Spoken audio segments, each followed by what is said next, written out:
Serving all of San Diego, this is your Fox 5 News. And it's 6:29, everybody. All eyes on President Obama this morning as he prepares to give his first speech to the General Assembly at the UN as Commander-in-Chief. And we are also talking to Football Hall of Famer, the man himself, QB, Joe Theismann this morning. He has a health warning that you need to hear about.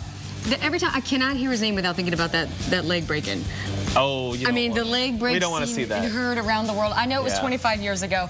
Thank you, Chrissy. Well, we're going to hit the gridiron now this morning with former Redskins QB Joe Theismann joining us to talk football, as well as a disease that hits home for the Hall of Famer himself.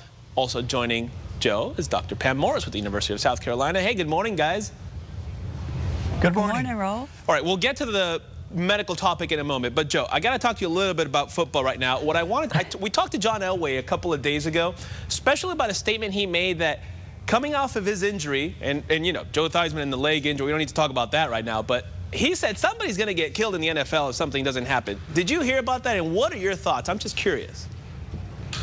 Well, he was referring, I think, to the low hits regarding the shots around the knees. I don't think anybody's going to get killed. I hope nobody gets killed in the National Football League. Of course, with the violent nature of the game and the collisions that occur, you never know quite what's going to happen. But they've done an awful lot to protect the quarterback. You know, and I've seen some calls made where players wind up around quarterbacks' legs.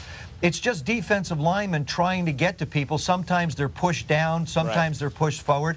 You have to understand it's just a violent game, and there are bodies flying around. I think the most important thing you can do as a quarterback, like we're talking about the medical condition, which we'll get to in a minute, you have to be conscious of what affects you. You have to protect yourself. It's your responsibility to stay healthy, too. You can't stand in a pocket like a statue and not expect to get hit and have a body come into you. That's very true. And let me get quickly your thoughts on the Chargers this season. Is it too early to panic if they kind of had the big loss over the weekend? What do you say? Well, you know, I think the Charger fans and the organization have been through this last year. They struggled out of the gate last year, wound up being a pretty darn good football team. I just want to see LaDainian dress and play for a lot of football games in a row. I think that's a key to the success of the Chargers. Phillip Rivers has just become magnificent. And with those wide receivers, when you put up 400 yards, you're supposed to win football games because that's what you do. I think defensively, they're going to have to improve if they want to challenge for a title in the AFC. Well said, Joe. Okay, let's bring in Dr. Morris here. Thank you for waiting patiently also. Let's talk about AAA. Explain to folks who may not know what this is really all about. Tell them what it is and how it affects you. Well, AAA stands for abdominal aortic aneurysm, and the aorta is the largest blood vessel that takes blood from your heart up to the brain and then down to your vital organs and your legs. And when the walls of the aorta weaken, they can begin to dilate and then rupture. Now, the problem is rupture is typically fatal in 90% of cases, and there are no symptoms to warn you of the fact that you may have an aneurysm.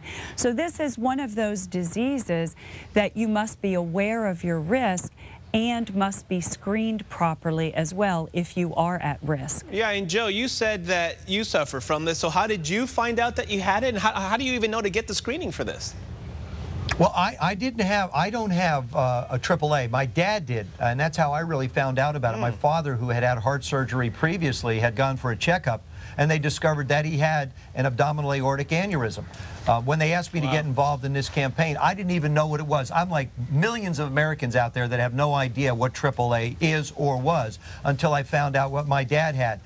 We have a website, which is findtheAAAanswers.org, that people can log on to. And there are over 1 million people out there living today that have AAA and don't even know it. So those are important facts about it. We certainly appreciate the opportunity to share the information with you. And it's a silent killer.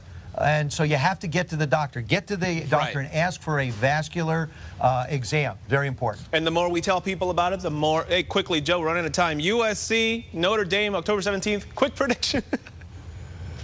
Oh, the Irish are going to win. Oh, come on. You got to be kidding me. Trojans all the way, baby. Thank you both for your time this morning. I'm serious. The Irish are going to win. Mark my words. All right. Thank you both. I had to throw that in there. Come on, Joe. Thank you so much.